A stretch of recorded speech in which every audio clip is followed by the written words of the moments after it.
আসসালামু আলাইকুম। সবাই কেমন আছেন? আমরা ভালো আছি আলহামদুলিল্লাহ। আজকে রান্না করতে করতে ভাবলাম যে আপনাদের সাথে দুনিয়ার যা এখন চলতেছে সেই কথাগুলো আপনাদের সাথে শেয়ার করব। আমরা রান্না করি তেজপাতা, না বন্ধুরা?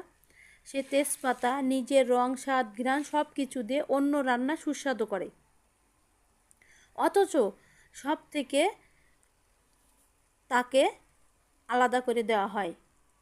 ঠিক তেমনই তেজপাতার মতো কিছু জীবন, যাদের অবদান সবাই বেশি বেশি উপভোগ করে, কিন্তু তাদেরকে কখনো কেউ মূল্য দিতে জানে না।